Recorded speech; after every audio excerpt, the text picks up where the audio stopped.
Good morning, everybody. Come on in and have a seat, and we'll call our meeting to order. Got several things we want to do today. Before we start, I'd like to make a point to recognize some special guests that we have with us in the back. I know all of you have been instrumental along the way in looking at what our federally qualified health centers are doing. We have several of those folks with us today in the back, and would you all stand up and let us welcome you to the Capitol?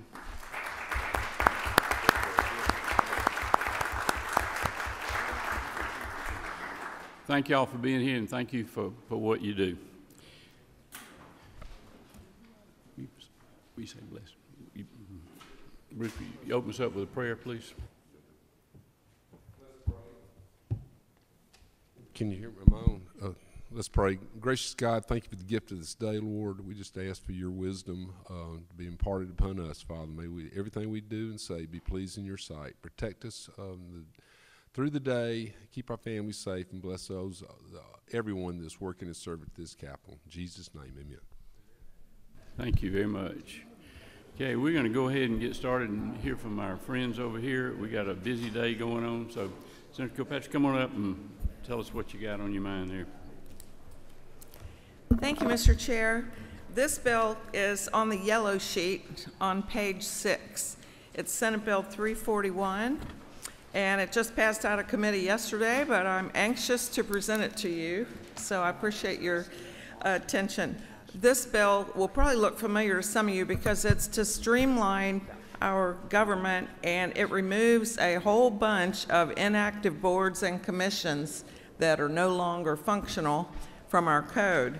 It also changes the leadership of the Legislative Affairs Committee to rotate it between the House and the Senate, and this is something that the leadership on both sides have been working on for a while.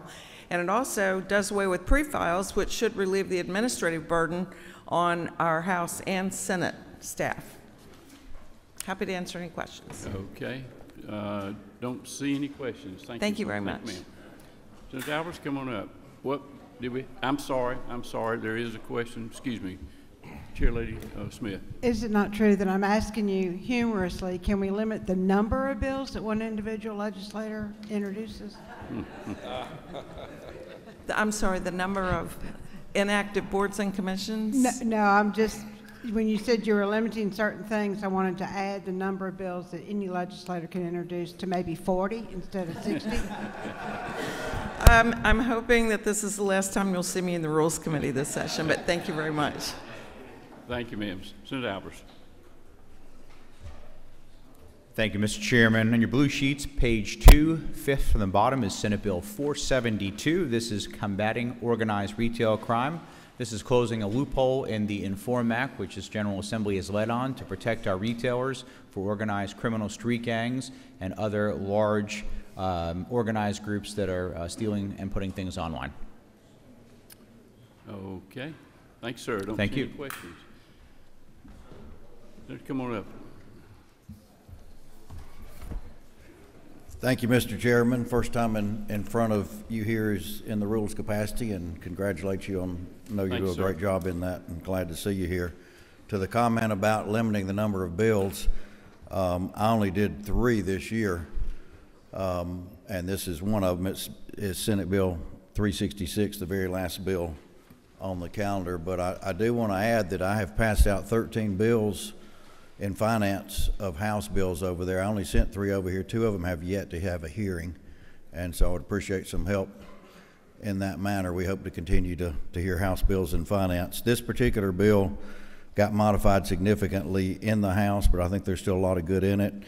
It puts some transparency in the tax credits where they're a little bit more prominently noted so that people can see the dollar impact. It also will set up, we did a pretty extensive study on tax credits this year. It was the first time in 12 years.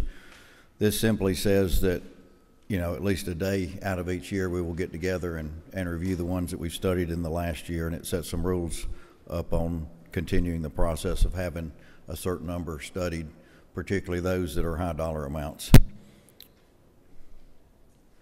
Okay, you do have a question. Williamson. Thank you, Mr. Chairman. Chairman Huffstell, is it not true that you and Chairman Blackman have worked tirelessly this entire session to come to consensus on some of the best legislation affecting taxpayers in the state of Georgia? Is that not true? I appreciate the comments. I think we both worked pretty hard on this, and hopefully we'll get some rewards out of it. Thank you, sir. Don't see any other questions. Thank you. Senator Cowser. Thank you, Mr. Chairman. Pleasure to be before you and the committee this morning. I have two bills. First one's on page 2, about halfway down, SB 433. This is a mechanism to allow for enforcement of charitable donations where there is a written agreement and the donor that's giving the funds has a specific intent they want the funds to be used for. If the recipient agrees to be bound by those terms and fails to do so, this gives a mechanism to go to court to enforce that agreement. Okay, don't see any questions on that one. You got another one? The second one's on your last page, page 3. It's SB 520. Truly one of the quickest bills. It's probably thicker than you think it should be in your folders, but this just substitutes language of an income deduction order, which we have used in Georgia law for child support enforcement. With the new federal term, they're using an income withholding order. There are 4 or 5 different code sections that enable us to enforce child support orders, and this conforms us with the federal definitions and their nomenclature. There's also a form that the OMB uses now or requires for income withholding, and we codify that in the Georgia code. Okay. Don't see any questions. Thank you, sir. Pleasure to be with you. Thank you. Senator Brass.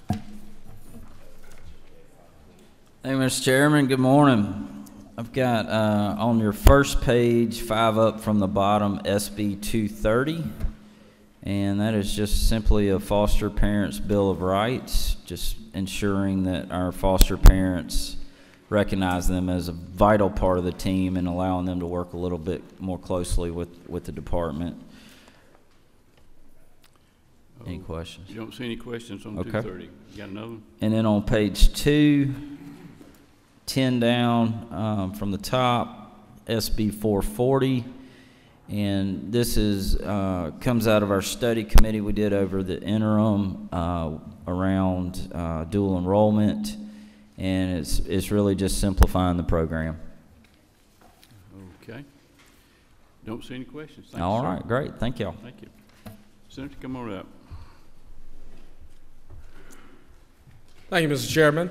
I have SB 534, which is on page 3 of the rule sheet. It's always good to be back with my former colleagues in the House today. This bill is a marketplace innkeeper bill, which will be for VRBO, Airbnb, Expedia, anyone that sells on the marketplace, to provide consumers with a disclosure as to what is a tax and what is a fee, and also to itemize the taxes that the consumer is paying so that they can't lump it into one line item and say taxes and fees together. Consumers should know which taxes they're paying and which fees they're paying, so that when constituents call, you don't hear, why am I paying so much in taxes? And they send it to you, I don't know what the tax is or what the fee is because it hadn't been disclosed. There was a substitute by Representative Maynor inside of the committee. We support that as well, which would just require businesses to provide a store credit if they can't give the individual a refund of the exact change of what they paid. And I understand there's going to be a sub that Chairman Lumsden has that will also be supported as well by me, and Chairman can speak to that sub. I've not seen it yet, but in full support. Good. Thank you, sir. Don't see any questions. Thank you. Thank you, Mr. Chairman. Thank you. Senator Tillery. Thank you, Mr. Chairman. Senate Bill 376, it's in the Juvenile Code, and will be carried, if you pick it, by Representative Gullett over here on this side, relating to termination of parental rights, and in cases where a case plan has been laid out for a parent to follow to see if we could be able to reunify them with their child. If they're not meeting all the requirements, the termination would be able to speed up slightly. All right, sir. Don't see any questions. Thank you. I have another one, Okay. Senate Bill 426, if All right, if sir. you let me do two. Yes, sir. It's a tort reform measure. direct action. Any questions on 426? Don't see any. Thank you. Thank you. Senator, come on up.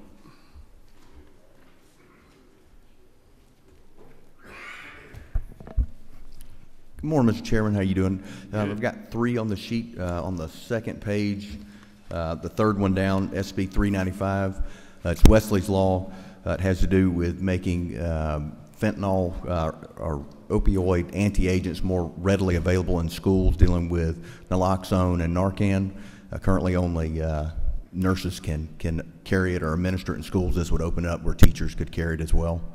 And then I've got SB 422. Has to do with EMCs. There's 4 gas marketers in the state of Georgia that are owned by EMCs. This bill would allow them to increase the investment that they can make against their fixed assets. Currently it's at 15%. This would raise it to 25%. And then there's also disclosures in there where they have to notify members within a certain amount of time if they make any kind of purchases of companies or any type of growth that they do, just making the members aware. And then SB 508, that has to do with our justices and our state and local judges and their spouses. It will allow them to keep their personal information confidential, dealing with their address and phone numbers. Okay. Don't see any questions on any of those. Thank you, Mr. Chairman. Sir. Appreciate you being here. Okay. Do we have any committee members that would like to? Well, I'm sorry, Senator Gooch, I didn't see you there. Excuse me. Go ahead. I was just hanging out in the back listening to all you guys. Good morning. It's great to be with you. I have SB 507. It's on your first page under modified open rule. This is a simple license plate bill. There's about 400 other license plates in Georgia. This adds one to the list, and it's under the name of America First. So love to take questions, but ask for you to consider putting this on your calendar in the near future. We do have a question. Yes, sir. Thank you, Mr. Chairman. Just a quick question. In reading the bill, is it your understanding that this license plate would foster or reinforce unity? Sir? Do you think that this license plate would foster unity? Absolutely. In this political climate? I'm hoping the gentleman just walked in the door is going to bring this display up here for me. I'm going to show you what it stands for. It does stand for unity and patriotism. If you love your country, I think you'll love this license plate. It's got the image of the American flag on it, and this will be a sample of what the tag will be. Obviously, the letters USA is just for display purposes only, but you'll have whatever your normal letters and numbers are on the tag. So, I think just given the history of the term America First, I know a lot of my colleagues have concerns with it. But thank you. If you go back in history, you'll learn that even our founding fathers of this country used that term America First. George Washington used it. Teddy Roosevelt used it. John F. Kennedy, the president, not the pro tem, President John F. Kennedy has used it. We're hoping our pro tem Kennedy will use it going forward as well, but no joking aside, Ronald Reagan, just about every decade, one of the leaders running for president or whoever became president has used this term, and I think we all put America first.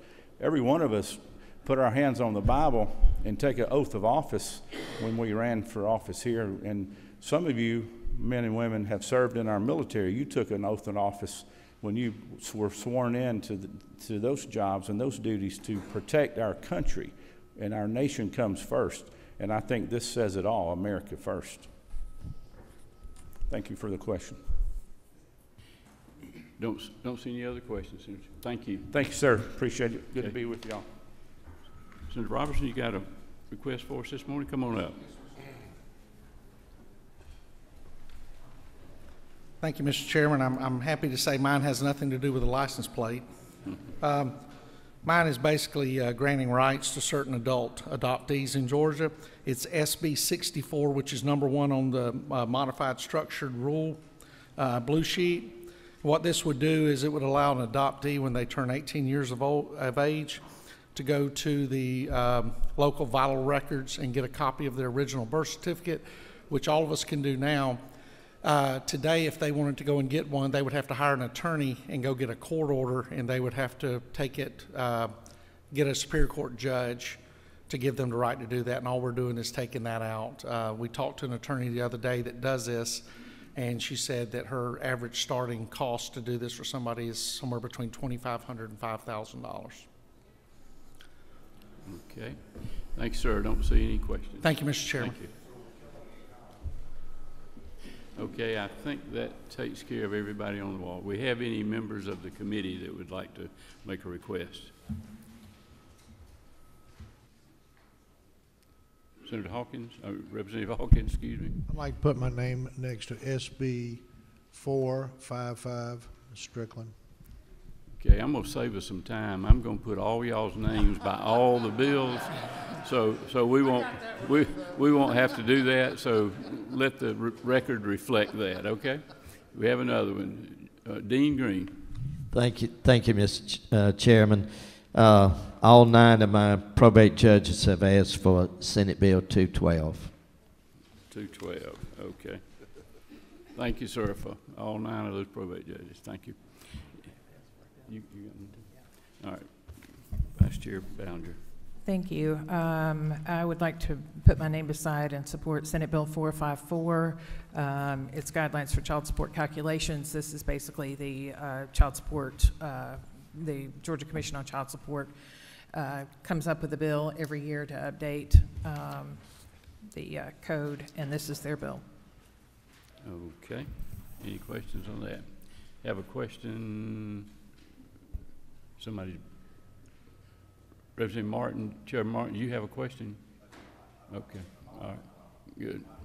Okay. All right. Any others? Pro Tem Jones? I think Powell has a question. Chairman Powell, do you have a question? Name beside SB 368. Whoops. 368, okay. All right. Thank you. Mr. Chairman, I wanted to ask for the committee's consideration for Senate Bill 233. Okay, 233 is on your yellow sheet and it's in your book. Have a question, Representative Hughley? I was going to ask for something else, but I will ask the question on that if you're recognizing me to do so. I believe in that bill we are raising the dollar amount for the SSOs from $5 million to $15 million. Is that correct? Thank you for the question. No, ma'am. This is the a current existing tax credit for public schools. It was championed by Representative Brooks Coleman, and it is currently and has been $5 million a year that Georgians can elect for their tax liability up to $2,500 to go to public schools. We are taking that existing program and tripling the amount of money to $15 million, 2/3 of which, $10 million, could only be utilized in schools that perform in the lowest 25%.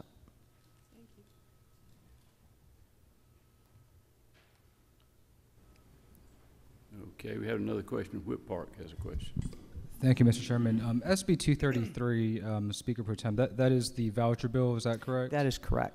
Okay, and is there a fiscal note in terms of any cost estimate that this will cost the state over the next few years? I know we've had this discussion before, Yeah, but I do think it's absolutely important. not a fiscal note, nor would one be appropriate. The start date has been delayed in the bill until the 25-26 school year, so it would not be a budget that is under consideration here. But furthermore, a fiscal note for a tax bill would be appropriate. This is not a tax bill. This is no different than any other item that appears in the budget. It has to be appropriated. So it could be zero, or the bill has a new cap on it. It could equal as much as 1% of QBE, although it is not taken out of QBE. Would you be open to yielding for one more question?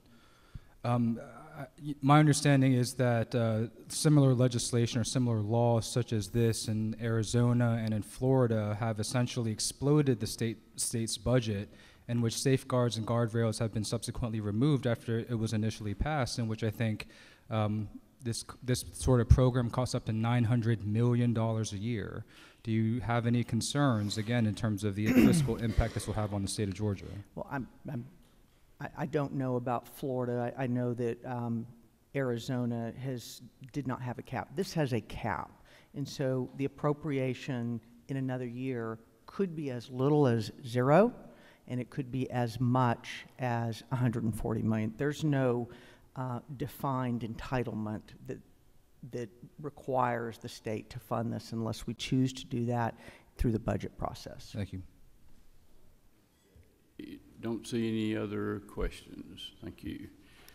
Okay, we're going to set a calendar, a supplemental calendar for today, day 35, and we're going to ask for Senate Bill 233 that be put on the supplemental calendar for today. Is there a move? Move. We have a move in several seconds. Is there objection?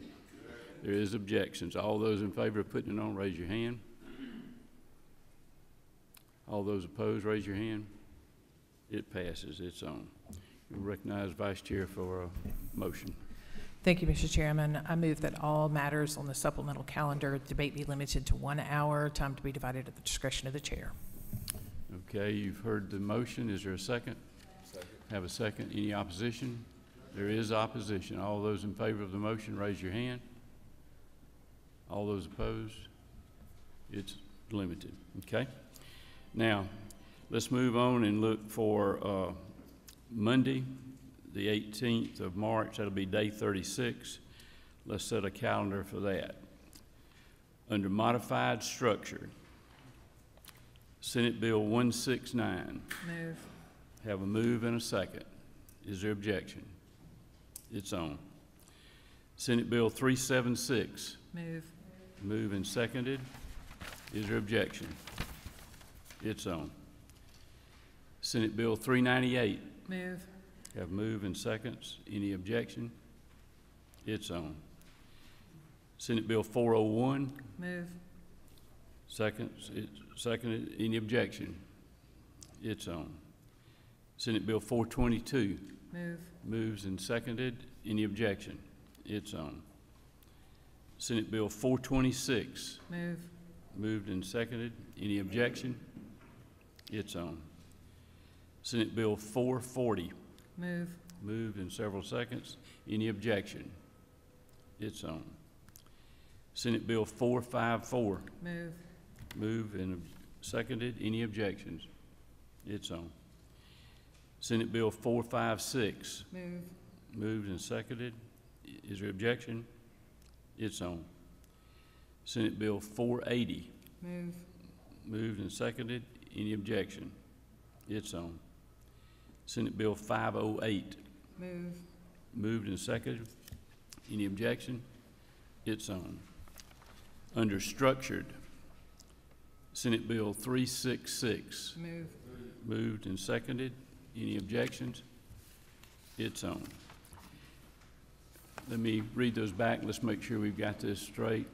For supplemental today, Senate Bill 233. For the Monday calendar, Senate Bill 169, Senate Bill 376, Senate Bill 398, Senate Bill 401, Senate Bill 422, Senate Bill 426, Senate Bill 440, Senate Bill 454, Senate Bill 456, Senate Bill 480, Senate Bill 508, and under structured, Senate Bill 366.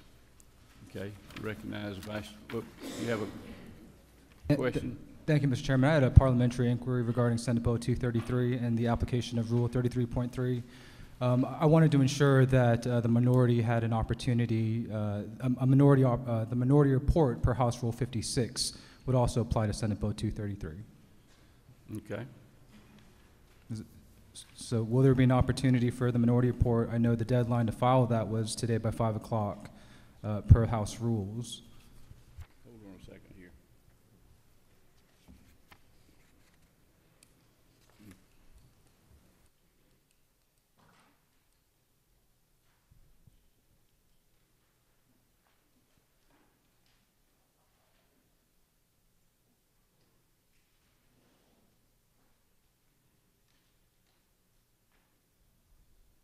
Okay, I'm told you have time to file that report. Go ahead and get that done, okay? Thank you, sir.